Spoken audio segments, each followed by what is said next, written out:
ساتھ میں، اس لیے مجھے ایک قصہ یاد آ گیا کہ بہت میرے پیچھے رہتا تھا، مسافر خانے میں کام ہوتا تھا حجیوں کا، والد صاحب رحمۃ اللہ علیہ کے وہاں بیانات ہوتے تھے. جو نئی نسل ہے انہوں نے تو ابا کو دیکھا نہیں، لیکن جو پرانی جو بڑے لوگ ہیں انہوں نے ابا کے بیانات مجموع کے اندر ادھر ادھر بہت سنے، ساتھ میں رہے بھی ہیں نظام الدین مرکز میں. تو ابا کہتے تھے کوئی میرے پاس آوے تو میں نے کہا تجھے حج کرنا ہے؟ بولے ہاں مول صاحب حج کرنا ہے. تو روزانہ لوگوں کو حج کی دعوت دے، جس عمل میں ہماری کوتاہی ہو اس عمل کی دعوت دو، اس عمل کو اللہ مضبوط کر دے گا ہمارے لیے. نماز میں ہماری کوتاہی ہے، یہ کوتاہی ہے نماز میں، تو کیا کریں؟ یہ کہ نماز کی دعوت دو اور نماز پڑھنے کی کوشش کرو، نماز کی دعوت دو تو آپ کی نماز مضبوط ہو جائے گی. مولانا یوسف صاحب رحمۃ اللہ علیہ فرماتے تھے گشت کی کوتاہی ہے کہ گشت ہوتا نہیں ہے، تو چلو نہیں ہوتا، چلو کوئی فرض نہیں ہے تم نہیں کرتے، لیکن دعوت تو دو تو اللہ تمہیں گشت کرنے کی توفیق بھی دے دے گا. چلے بھی نہیں جاتے ہم، کوتاہی ہو رہی ہے بھئی تم دعوت تو دو، کسی کو کہو تو صحیح. وہ اللہ تعالیٰ پھر اس کے اسباب بنائے گا، اور کیسے اسباب بنائے گا ہم نہیں سوچ سکتے. واللہ غالب علی امرہ ولکن اکثر الناس لا یعلمون. اللہ کہتے ہیں ہمارا معاملہ غالب ہے، لوگ نہیں سمجھتے. لا یعلمون اے لا یفقہون، مفسرین نے لکھا ہے سمجھتے نہیں یہ لوگ، جانتے بھی نہیں سمجھتے بھی نہیں. تو حضور صلی اللہ علیہ وسلم نے فرمایا کہ وہ آدمی نے یہ عمل شروع کر دیا. وہ صحابی نے پوچھا بھی کیا رہا تمہارا؟ تو فرمایا کہ حضرت اللہ نے بہت برکت دی، اتنی برکت دی، اتنی برکت دی کہ اب مجھے اس کے رکھنے کی جگہ بھی نہیں ملتی. یہ رزق حلال کے دروازہ کشادہ کرنے کا نبوی نسخہ ہے. بسم اللہ الرحمن الرحیم. رزق حلال کے دروازے کشادہ کرنے کا نبوی نسخہ، جسے حلال روزی چاہیے اور بہت زیادہ چاہیے.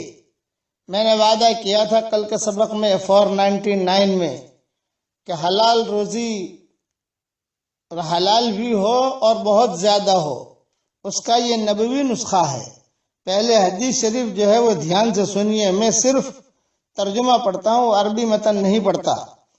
امام مالک رحمۃ اللہ علیہ نے حضرت عبداللہ ابن عمر رضی اللہ تعالی عنہما سے روایت کیا ہے کہ ایک روز ایک آدمی حضرت محمد صلی اللہ علیہ وسلم کے دربار میں حاضر ہوا اور عرض کیا کہ یا رسول اللہ صلی اللہ علیہ وسلم، دنیا نے میری طرف سے پیٹھ پھیر لی ہے اور منہ بھی پھیر لیا ہے، یعنی برکت نہیں ہوتی، مال نہیں ملتا، روزی نہیں ملتی، کشادہ نہیں ملتی. تو حضرت محمد صلی اللہ علیہ وسلم نے اس آدمی کو کہا کہ فرشتوں کی جو نماز ہے اور اللہ کی مخلوق کی جو تسبیح ہے تو اس سے کیوں غافل ہے؟ اسی تسبیح کے بدلے ساری مخلوق کو، چرندوں کو، پرندوں کو، مچھلیوں کو، سب کو اسی کے صدقے ان سب کو روزی دی جاتی ہے. جب صبح صادق ہو، طلوع ہو، یعنی فجر کی اذان ہو جائے، صبح یہ تسبیح 100 بار پڑھا کرو، 100 مرتبہ پڑھا کرو، یہ فرمایا. پھر فرمایا تسبیح بتائی. اب تسبیح میرے ساتھ پڑھ لیجئے، کیا جملے پڑھنے ہیں، بس جو جملے میں کہوں وہی پڑھنا، وہی لکھنا، آگے پیچھے مت بڑھانا. سبحان اللہ و بحمدہ، سبحان اللہ العظیم، استغفر اللہ، بس اتنا پڑھنا ہے. سبحان اللہ و بحمدہ، سبحان اللہ العظیم، استغفر اللہ. حضرت محمد صلی اللہ علیہ وسلم نے آگے ارشاد فرمایا تأتیک الدنیا صاغرہ، دنیا تیرے پاس ذلیل ہو کر آئے گی. بس وہ صحابی نے حضور صلی اللہ علیہ وسلم کا یہ ارشاد سنا اور واپس آتے ہی جو ہے یہ پڑھنا شروع کر دیا. بس اس میں دو چیزیں ہیں، 100 مرتبہ پڑھنا ہے ایک، دوسرا صبح صبح پڑھنا ہے. یہ خبر رکھنا، جو حدیث میں جملے ہیں، ایک صبح صبح، جیسے صبح صبح مائیں بہنیں چائے بنانی شروع کر دی ہیں تو اس میں جو ہے صبح صبح اپنا کرنا شروع کر دے. بعض جگہوں پر صبح صبح لسیاں بناتی ہیں خواتین، تو پڑھنا شروع کر دیں. اس میں فجر کی سنت اور فرض کے درمیان پڑھنا یہ حدیث میں نہیں آتا ہے، لیکن ہمارے مشائخ جو ہیں یہ لوگوں کو کہتے تھے کہ وہ وقت زیادہ اچھا ہے، اس لیے فجر کی سنت کے بعد پڑھو. لیکن فجر کی سنت کے بعد اگر آدمی نہیں پڑھ سکتا، فجر کی نماز کے بعد بھی پڑھ لے تو بھی حرج کی بات نہیں ہے، یا فجر کی سنت سے پہلے پڑھ لے تو بھی حرج کی بات نہیں ہے. یہ ذہن میں رکھنا. تو حضور صلی اللہ علیہ وسلم نے فرمایا کہ وہ آدمی نے یہ عمل شروع کر دیا، وہ صحابی نے. جب واپس آیا پوچھا بھی کیا رہا تمہارا، تو فرمایا کہ حضرت اللہ نے بہت برکت دی، اتنی برکت دی کہ اب مجھے اس کے رکھنے کی جگہ بھی نہیں ملتی. یہ رزق حلال کے دروازہ کشادہ کرنے کا نبوی نسخہ ہے. یہ میں نے میری کتاب مومن کے ہتھیار میں بھی لکھ دیا ہے، وہاں بھی دیکھ لیں، اور اوپر کی کتابوں کے حوالے بھی وہاں دیکھ لیں. اس لیے یہ رزق حلال کے دروازے کشادہ کرنے کا ادھر ادھر کی چیزوں میں پریشان ہوتے ہو. صبح صبح سبحان اللہ و بحمدہ سبحان اللہ العظیم استغفر اللہ، سبحان اللہ و بحمدہ سبحان اللہ العظیم استغفر اللہ، بس اتنا پڑھنا ہے. اللہ تعالی ہم سب کے لیے حلال مال و منال کے دروازے کشادہ فرمائے، اور اللہ تعالی حرام اور مشتبہ روزی سے ہم سب کی اللہ تعالی پوری حفاظت فرمائے. اللہ تعالی ہم سب کو عمل کرنے کی توفیق عطا فرمائے. آمین آمین. والسلام علیکم ورحمۃ اللہ وبرکاتہ، وآخر دعوانا ان الحمد للہ رب العالمین. اللهم صل على محمد وعلى آل محمد كما صليت على إبراهيم وعلى آل إبراهيم إنك حميد مجيد. اللهم لك الحمد كله ولك المن كله، لك الشكر كله ولك الملك كله، لك الخلق كله ولك الفضل كله، وإليك يرجع الأمر كله، وإليك يصعد الكلم الطيب كله. اللهم لك الحمد بالإسلام، لك الحمد بالإيمان، لك الحمد بالقرآن، لك الحمد حتى ترضى، لك الحمد حمدا حمدا، لك الشكر شكرا شكرا، لك الحمد حمدا حمدا، لك الشكر شكرا شكرا. اے اللہ ہمارے گناہوں کو معاف فرما، اے اللہ ہمارے خطاؤں سے درگزر فرما، اے اللہ یہ مسجد سبحان کو قبول فرما، ان کی اسکولوں کو قبول فرما، ان کی محنتوں کو قبول فرما. جتنی مائیں بہنیں بیٹیاں جمع ہوئی ہیں ان سب کو قبول فرما، ان کے شوہروں کو قبول فرما، ان کے پوتوں کو قبول فرما. جتنے مرد جمع ہوئے ہیں ان کی بیویوں کو قبول فرما. اچانک کا خیر ہمیں نصیب فرما، اچانک کے شر سے تو ہماری حفاظت فرما. اے اللہ دونوں جہاں کی سرخروئی کا معاملہ فرما. جس کرم سے آپ نے ہمیں مسجد سبحان میں جمع کیا ہے اسی کرم سے جنت الفردوس میں ہماری قیامت تک کے آنے والی نسلوں کے ساتھ تو ہم سب کو جمع فرما دے. اے اللہ ہمارا کھویا ہوا دین واپس دے دے، ہمارا کھویا ہوا قرآن واپس دے دے، ہماری کھوئی ہوئی عزتیں واپس دے دے.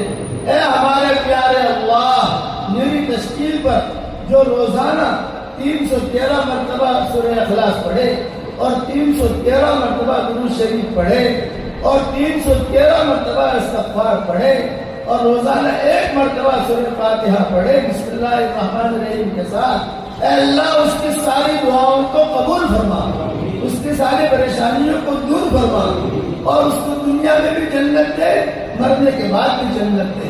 اے اللہ اتنا بڑا مجمع جمع ہوا ہے، اس میں جوان عبادت گزار بھی ہیں، اس میں اللہ بوڑھے بھی ہیں، سفید بال والے بوڑھے بھی ہیں، معصوم بچے بچیاں بھی ہیں. یہی مجمع اگر اسلام میں کسی کریم کے دروازے پر چلا جائے، صرف 1 روپے کی بھیک مانگے، اس کریم کے لیے روپیہ دینا جتنا آسان ہے اس سے زیادہ تیرے لیے ہدایت کا دینا آسان ہے۔ اے اللہ ہماری جھولیوں کو ہدایت سے بھر دے، ہماری جھولیوں کو امن و امان سے بھر دے، پورے بنگلور والوں کو قبول فرما، بنگلور کے ذرہ ذرہ کو قبول فرما، ایک ایک اینٹ اینٹ کو قبول فرما، رحمت کی چادریں انہیں پہنا دے، مغفرت کی چادریں انہیں پہنا دے، زہد کا لباس پہنا دے، تقوی کا لباس پہنا دے، ہمارے سفر کو تمہیں انتہا قبول فرما۔ اے اللہ ہمارا نام اگر آپ نے سعید میں لکھا ہو تو ہمارا نام انہی میں لکھے رکھیو، اور اگر آپ نے ہمارا نام شقی اور بدبختی میں لکھا ہو تو ہمارا نام ان کی فہرست میں لکھا دینا، اور نیک لوگوں کے فہرست میں ہمارا نام لکھ لینا۔ لکھنا بھی آپ کا کام ہے، مٹانا بھی آپ کا کام ہے، لوح قلم بھی آپ کے پاس ہے، شہداء میں ہمارا نام نکلے۔ اے اللہ تیرے دروازے پر یہ بچیاں آئی ہیں، یہ بیٹیاں آئی ہیں، یہ بھائی آئے ہیں، اے اللہ اگر تو نے اپنے دروازے سے دھکا دے دیا تو تو ہی بتا تیرے دروازے کے علاوہ کون سا دروازہ ہے؟ اے اللہ تیرے دروازے کے علاوہ کون سا دروازہ ہے؟ سارے دروازے بند ہو چکے ہیں، صرف تیرا دروازہ کھلا ہوا ہے۔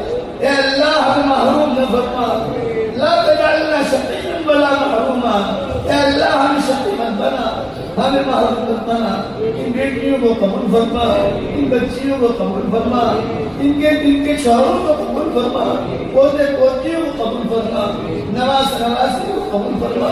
یہاں جو اسکول کا نظام چل رہا ہے یا یہ چلا رہے ہیں، اے اللہ اس کو بے انتہا قبول فرما، بری نظر سے حفاظت فرما، ان کو بہترین اعمال انصار عطا فرما۔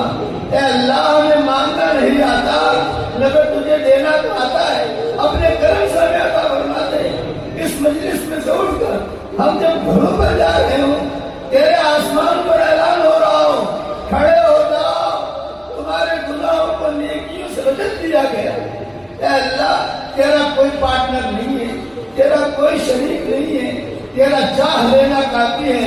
اے اللہ ہم سب کی ہدایت کے فیصلے فرما دے، ہماری جھولیوں کو امن و امان سے بھر دے، برکتوں والی بارشیں ہمیں عطا فرما، برکتوں والی روزیاں ہمیں عطا فرما، بہترین اعمال انصار ہمیں عطا فرما۔ اے اللہ وہ چیزیں جس کا لینے کا ارادہ کرتے ہیں مگر آپ ہمیں دینا نہیں چاہتے، اس کی محبت ہمارے دلوں سے نکال دے، اس کا خیال نکال دے، اس گلی میں آنے جانے کو ختم فرما دے، اور وہ چیزیں جس کا لینے کا ارادہ نہیں کرتے مگر آپ ہمیں دینا چاہتے ہیں، اے اللہ اس کی محبت ہمارے دلوں میں ڈال دے، اور اس گلی میں آنا جانا ہمارے لیے بہت آسان فرما، بہترین اعمال انصار عطا فرما۔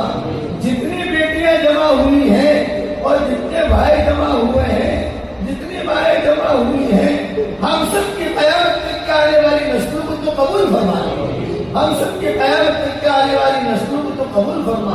اے اللہ یہ میری آواز، یہ میری دعا دنیا میں جہاں جہاں پہنچے اور وہ آمین کہیں، ان کی آمین کو بھی قبول فرما۔ جن کے لڑکے اور لڑکیاں شادی کے لائق ہیں، غیر شادی شدہ ہیں، بہترین جوڑوں کا انتظام فرما، جو بھی اولاد ہو نیک صالح اولاد بھی نصیب فرما۔ جن کی اولاد طیب اور نافرمان ہے، ان کی نافرمان اولاد کو فرما بردار بنا۔ اے اللہ دونوں جہان کی ذلت و رسوائی سے ہماری حفاظت فرما۔ ایک دن آئے گا ہم دنیا سے رخصت ہو جائیں گے۔ اے اللہ ہمارے ماں باپ کی مغفرت فرما، ہمارے ماں باپ کی مغفرت فرما، ہمارے ماں باپ کی مغفرت فرما، ان کی ہڈی ہڈی کو جنت نصیب فرما، ان کی ہڈی ہڈی کو جنت نصیب فرما، اور جو ماں باپ زندہ ہوں ان کی قدر کرنے کی توفیق عطا فرما۔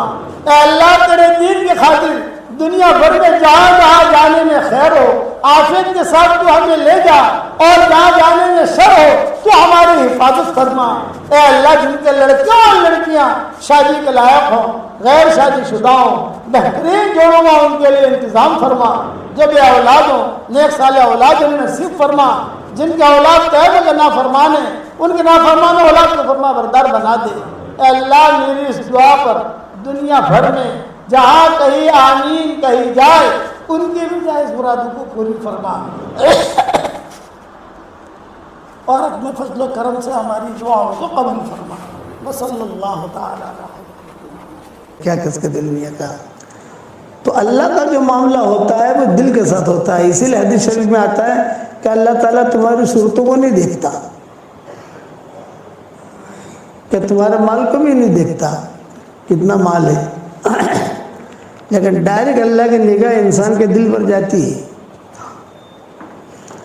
دل میں اگر گند بھری ہوئی ہے تو کوئی عبادت قبول نہیں ہوگی، اور دل صاف ہے تو عبادت بھی قبول ہوگی، دعا بھی قبول ہوگی۔ عشاء کی نماز ہم نے پڑھی اور دل کے اندر کچرا بھرا ہوا ہے، کسی کے بارے میں حسد ہے، کسی کے بارے میں بدگمانی ہے، کسی کے بارے میں کیا ہے، کسی کے بارے میں کیا ہے، تو کیا کہتے ہیں کہ نیکیاں مل جائیں گی۔ فرشتہ کیا لکھے گا کہ اس نے عشاء کی نماز پڑھ لی، فرض ادا ہو گیا، لیکن اس نماز پر جو نتیجہ نکلتا ہے وہ نہیں نکلے گا، وہ نہیں نکلے گا۔ اس لیے اس وقت میں یہ بنیادی چیز ہے کہ آدمی اپنے دل پر بھی محنت کرے۔ ظاہری نماز ہماری اچھی ہو، ہم فکر کرتے نہیں کرتے، رکوع برابر ہو، سجدہ برابر ہو، کپڑے ذرا پاک صاف ہوں، خوشبو ہو، خوش و خضوع کے ساتھ نماز پڑھیں۔ اس سے زیادہ ضروری ہے کہ آدمی کا دل جو ہے صاف ہونا چاہیے۔ جس کے دل صاف ہوتے ہیں اس کو ہوائیں بھی سلام کرتی ہیں، اور جس کے دل میں کچرا ہوتا ہے تو خیر آ کر بھی چلی جاتی ہے، دروازے پر آئے گی خیر، لیکن دیکھے گا کہ ہاں ان کے دل کے اندر کچرا ہے تو خیر نکل جائے گی۔ کسی زمانے میں افغانستان میں حالات آئے تھے، آج سے 600-700 سال پہلے کا یہ قصہ ہے۔ زلزلے آئے، عام طور سے جہاں پہاڑ ہوتے ہیں وہاں زلزلے نہیں آتے، عام طور سے یہ اللہ کا نظام ہے کہ وہاں زلزلے کم آتے ہیں، جہاں پہاڑ زیادہ ہوں قریب وہاں زلزلے کم آتے ہیں۔ وہ پہاڑ جو ہے وہ زمین کو ہلنے سے وہ روک دیتے ہیں، تو وہاں پہاڑ بہت ہے، لیکن کچھ وہ حالات آئے ان پر 700 سال پہلے، کوئی لاوا پھٹا، آگ نکلی، اس میں پھر زلزلہ بھی آیا، کئی لوگ دائیں بائیں ہو گئے۔ تو ایک عورت اپنے چھوٹے بچوں کو لے کر وہاں سے پیدل تاشقند پہنچی۔ یہ سب بارڈریں ملی ہوئی ہیں، تاجکستان، ازبکستان، تاشقند، سمرقند، بخارا، ترمیز، نسائی، امام نسائی جہاں کے تھے، یہ ساری بارڈریں جو ہے ملتی ہیں۔ وہ بچ گئی ایک عورت اپنے بچوں کو لے کر، اس کا شوہر انتقال ہو گیا، اس کے ماں باپ مر گئے، بھائی بہن مر گئے، ابھی جان بچا کر اللہ حفاظت فرمائے۔ اس کو کہتے ہیں بوائی قدہر، زمانے کا الٹ پھیر، کہ بیٹھا آدمی ہے اور اچانک جو حال آ گیا، اللہ حفاظت فرمایا۔ اس لیے حدیث میں دعا منگوائی کہ اللہم انی اعوذ بک من شر بوائق الدہر، اے اللہ زمانے کے الٹ پھیر سے تو میری حفاظت فرمانا۔ حدیثوں میں دعائیں آتی ہیں، میں نے میری کتاب اللہ کی پناہ میں یہ دعا بہت اہتمام سے لکھی ہے، اور شاید میں نے اس کے بارے میں سبق بھی دیا ہوگا، یاد نہیں ہے ابھی مجھے، جیسے ہمارے واٹس ایپ پر سبق آتے ہیں اس میں میں نے کسی جگہ پڑھوایا ہے لوگوں کو۔ تو یہ عورت چلتے چلتے اپنے جان بچا کر، بچوں کی جان بچا کر، میں کس کو سنا رہا ہوں یہ قصہ؟ دل کی صفائی۔ میرے والد صاحب رحمۃ اللہ علیہ فرماتے تھے کہ ایک مشرک ہے، اگر اس کا بھی دل صاف ہوگا نا تو سب سے پہلے اللہ اس کو ہدایت دے دے گا۔ یہ ابا فرماتے ہے مشرک، لیکن دل اگر صاف ہے اور یہ دل سے جو لوگوں کی خدمت کرنا سوچتا ہے، یہ کرتا ہے، تو سب سے پہلا کام اللہ کی طرف سے یہ ہوگا کہ اس کو ہدایت ملے گی، کار خیر کرنے کی توفیق ملے گی، آگے بڑھتا رہے گا۔ تو یہ لڑکی بیچاری پہنچی تاشقند اپنے بچوں کو لے کر، تو امیر تاشقند جو تھا یہ مسلمان تھا، سیدھی گئی وہاں پر، اور وہاں جا کر اس نے اس سے کہا کہ دیکھ میں جو ہے سید گھرانے کی ہوں، اور افغانستان سے چلتے چلتے چھوٹے بچوں کو لے کر آئی ہوں، میرا سارا گھر اجڑ گیا ہے، اور میں سید گھرانے کی ہوں، تو میری مدد کر۔ تو اس نے کہا میں تیری مدد کروں لیکن ایک شرط کے ساتھ کہ تو سید گھرانی کی ہے تو دلیل لا، ثبوت لا، ثبوت بھائی تو سید گھرانے کی کیا ثبوت ہے؟ کوئی راستے میں چلتے چلتے کہہ دے میں سید گھرانے کا ہوں تو ایسا تو مانا نہیں جاتا، کوئی ثبوت ہوتا ہے، تیرے پاس سند ہو، تیرے پاس ثبوت ہو، تیرے پاس کوئی دلیل ہو تو لا۔ تو اس لڑکے نے کہا کہ میں ثبوت کہاں سے لاؤں، سارا گھر ہی اجڑ گیا میرا، میرے پاس کوئی ثبوت نہیں ہے۔ تو اس بات سے وہ جو امیر تاشقند تھا اس نے کہا میں مدد نہیں کرتا، تھا مسلمان، خیر اس کے گھر پر آئی لیکن خیر کی قدر نہیں کی اس نے، وہ لڑکی چلے گئی۔ اس کے بنگلے کے سامنے ایک مجوسی کا بنگلہ تھا ایرانی، وہاں گئی، دستک دی، وہ نکلا، سیٹ نکلا، آپ بہن کیوں آئی ہو؟ یہ فرمایا کہ میں جو ہے سید گھرانی کی ہوں اور بہت حالات میں آئی ہوں اور آپ میری مدد کر رہے ہیں۔ تو اس نے کہا اچھا اچھا تم سید گھرانے کی ہو، بنت رسول، حضور صلی اللہ علیہ وسلم کی بیٹی؟ ہاں، ارے آ جاؤ آ جاؤ آ جاؤ، بہت اکرام کیا، حالانکہ مجوسی تھا، وہ امیر جو تھا وہ مسلمان تھا اور یہ مجوسی تھا، لیکن صاف دل کا تھا، معاملات کا کلیئر تھا۔ تو چنانچہ کتابوں میں لکھا ہے کہ دیکھو یہ 3 کمرے جو ہیں وہ تیرے ہیں، تیرے تیری بچوں کے، تو آرام سے رہے جب تک تو زندہ رہے اور تیرے بچے زندہ رہے تب تک تو رہے یہاں پر، میری طرف سے اجازت ہے، کھانا پینا سب تجھے مل جائے گا، فکر مت کرنا۔ خیر لڑکی خوش ہو گئی کہ اس مسلمان نے مدد نہیں کی، یہ مجوسی نے مدد کی۔ رات کو وہ جو امیر تاشقند تھا یہ سویا، اس نے خواب میں دیکھا کہ جنت سجی ہوئی ہے، لدی ہوئی ہے، اور حضور صلی اللہ علیہ وسلم وہ جنت کی چابی لے کر باہر کھڑے ہیں۔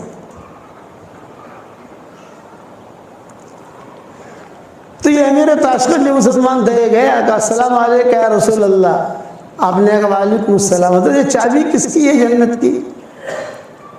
تو آپ نے کہا مومن کی ہے، مومن کی۔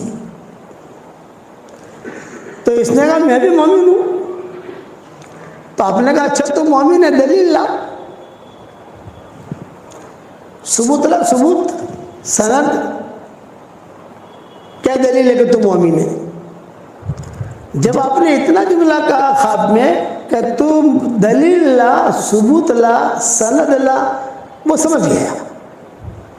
پھر حضور صلی اللہ علیہ وسلم نے ڈانٹا اس کو خواب میں، میری بیٹی تیرے پاس آئی تھی اور کہا میں سید گھرانے کی ہوں، اور تو نے دلیل مانگی، ثبوت مانگا، سند مانگی، اور تو نے اس کی مدد نہیں کی، تو میں تجھے چابی کیسے دوں؟ تو مومن ہے، دلیل لا۔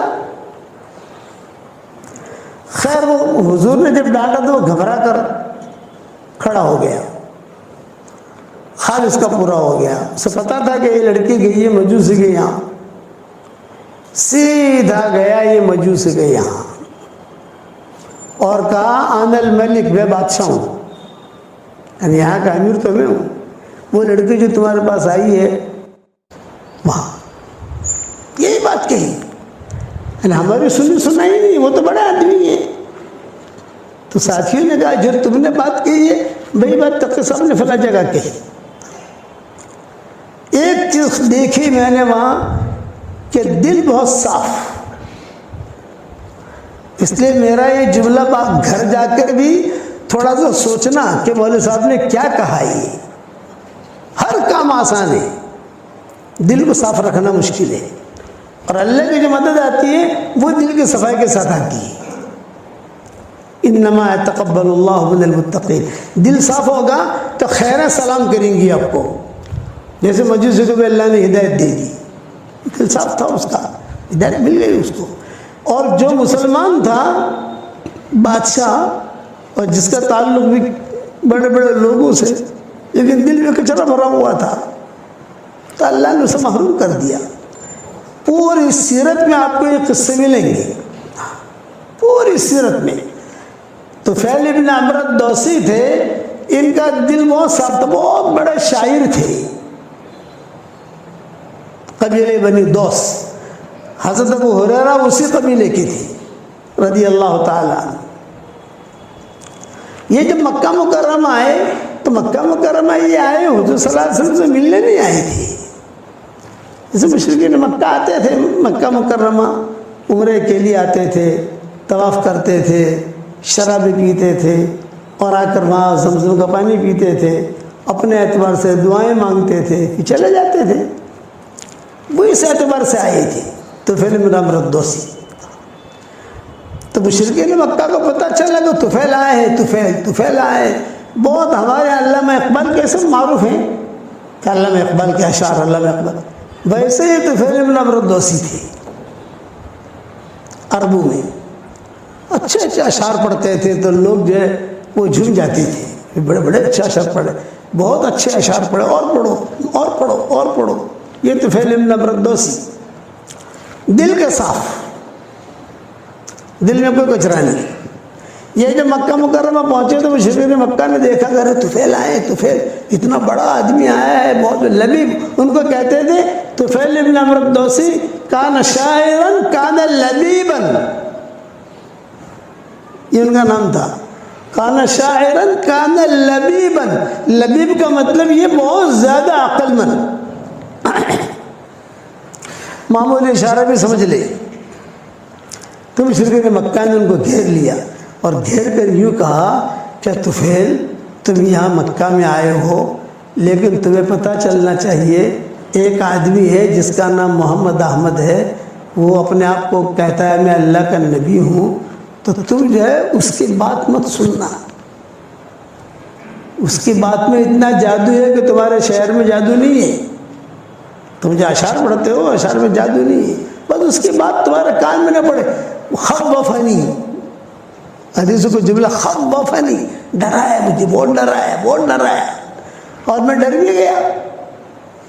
انسان جو ہے یہ تو کمزور ہے نا، کسی چیز کے بارے میں کچھ کہو تو یہ کہو بکری کو دیکھنا مت، بکری کو دیکھنا مت، اتنی بات تم چلاؤ تو لوگ یہ واقع دیکھنا چھوڑ دیں گے اس کو۔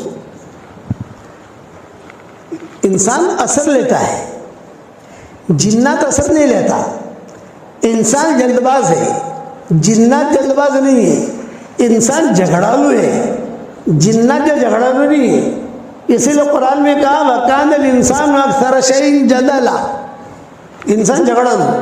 جنات کے بارے میں اللہ نے نہیں کہا جھگڑالو ہے۔ وَكَانَ الْإِنسَانُ عَجُولًا، انسان جلد باز ہے۔ اِذَا مَسَّهُ الشَّرُّ جَزُوعًا وَإِذَا مَسَّهُ الْخَيْرُ مَنُوعًا، یہ انسان کی صفتیں بیان کی ہیں، جناتوں کی صفت بیان نہیں کی کہ ان کے یہاں جلد بازی نہیں ملے گی، ان کے یہاں جھگڑا نہیں ملے گا، بتھم بتھا تھوڑی بہت تو ہوگی لیکن ہماری طرح جھگڑے نہیں ہوں گے کہ اس کو قتل کر دے، اس کو قتل کر دے، اس کا مال ہڑپ کر جاوے، اس کا مال ہڑپ کر جاوے، یہ چیز نہیں، اپنی زندگی گزاریں گے وہ۔ تو یہ انسان کے بارے میں کہا وَكَانَ الْإِنسَانُ أَكْثَرَ شَيْءٍ جَدَلًا۔ ان لوگوں نے جو مکہ والوں سے اتنا ڈرایا تو طفیل بن عمرو الدوسی کہتے تھے کہ مجھے اتنا ڈرایا یار، میں نے کبھی کسی کی برائی اتنی سنی نہیں جتنے انہوں نے حضور کے کیے۔ اور اتفاق ایسا ہوا کہ حضور صلی اللہ علیہ وسلم تشریف لائے حرم میں اور آپ نے نماز کی نیت باندھ دی تو مشرکین مکہ نے کہا وہ کھڑے وہ ہے محمد، وہ بات مت سننا، وہ کھڑے تھے۔ اب میں اتنا ڈرا، میں نے کہا مجھے روئی لا کر دو، کہیں سے روئی، طواف کرنا ہے تو طواف کرنا ہے، تو مجھے جو ان کی تم لوگوں نے ڈرایا ہے کہ اس کی بات تیرے کان میں نہیں پڑے، تیرے کان میں اگر اس کی بات پڑ گئی یا اس کی کوئی آواز پڑ گئی تو گیا۔ تو طفیل بن عمرو الدوسی کہتے تھے میں نے روئی لی اور روئی لے کر اپنے دونوں کانوں میں ڈالی اور میں نے بیت اللہ کا طواف شروع کیا، خدا کا کرنا، بیت اللہ کا طواف شروع کیا تو حضور صلی اللہ علیہ وسلم جہاں نماز پڑھتے تھے وہاں قریب جب پہنچتا تو زور سے ہوا آتی اور وہ ہوا دونوں روئی نکالتی تھی۔ 7 چکروں میں ایسا ہوا کہ جہاں قریب جاؤں تو دونوں روئی جو ہے وہ ہوا نکال دے, اور حضور کے قریب سے گزرو تو کچھ نہ کچھ سمجھ گئے نا, آواز کان میں پڑ جاوے, اور بھاگ کر جا کر روئی لوں, پھر سے ٹھوسو یہ کروں, لیکن جہاں حضور کے قریب جاؤ تیز ہوا آوے اور ہوا جو ہے وہ ہوا آ کر فوراً روئی نکل جائے. تو میں نے یہ سوچا, تو طفیل بن عمرو الدوسی کہتے تھے صاف دل کے آدمی تھے, کچرا نہیں تھا. آج آپ لوگ نیت کرو کہ ہمیں ہمارے دلوں کو صاف رکھنا ہے, اور بہت تنہائی میں بیٹھ کے یہ میرا مضمون سوچنا کہ پیدل جماعت میں وقت لگانا بھی آسان ہے, اور پیر کے پاس جانا بھی آسان ہے, مرید بننا بھی آسان ہے, مرید بنانا بھی آسان ہے, قرآن پڑھنا بھی آسان ہے, پیدل حج کرنا بھی آسان ہے, زکوٰۃ نکالنا بھی آسان ہے, لیکن دل کو صاف رکھنا یہ کڑا امتحان ہے, بہت سخت امتحان ہے. اذا ختم اللہ علی قلوبہم وعلی سمعہم وعلی ابصارہم غشاوہ, پہلے دل لائے. فی قلوبہم مرض فزادہم اللہ مرضا, دلوں کے اندر بیماریاں تھی تو بیماری کو اللہ نے اور بڑھا دیا.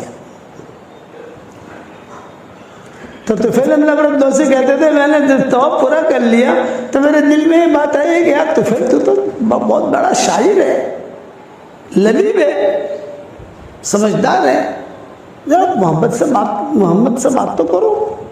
بیٹھ گئے حضور کے پاس, اور حضور صلی اللہ علیہ وسلم سے کہا کہ آپ کون ہیں, کیا چاہتے ہیں آپ کے گھر والے, آپ کے سب رشتہ دار یہ سارے کے سارے آپ کی مخالفت کرتے ہیں. آپ نے فرمایا میں کچھ نہیں چاہتا. حضور صلی اللہ علیہ وسلم نے قرآن کی آیتیں پڑھنی شروع کی. قرآن تو قرآن ہے, قرآن ایسا کلام ہے کہ جس کا دل صاف ہوگا تو ڈائریکٹ دل پر اثر کرے گا, اور جس کے دل میں کچرا ہوگا وہ اس کا دل اثر کرے گا ہی نہیں. قرآن کا کوئی اثر نہیں ہوگا اس پر.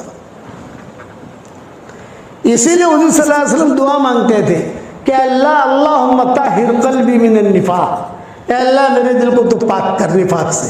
اب نبی منافق ہو سکتا ہے بھائی؟ مجھے دعا مانگتے تھے کہ اللہم طہر قلبی من النفاق اللہم انی اسألک قلبا سلیما.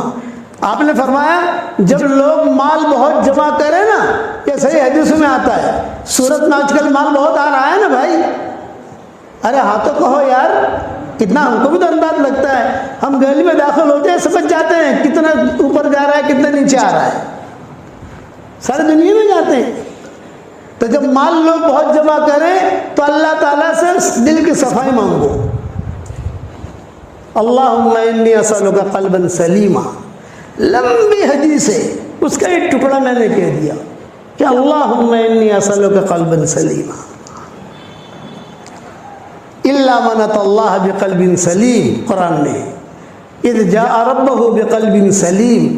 تو یہ طفیل بن عمرو الدوسی جو تھے یہ قلب سلیم والے تھے. حضور صلی اللہ علیہ وسلم نے کچھ نہیں کہا, حضور نے قرآن کی آیتیں پڑھی. بس جہاں حضور نے قرآن کی آیتیں پڑھی تو پہلے یوں دیکھتے تھے حضور کو, اور یوں جب حضور قرآن کی آیت پڑھتے گئے آہستہ آہستہ آہستہ آہستہ ان کی نگاہیں نیچے ہوتی گئی.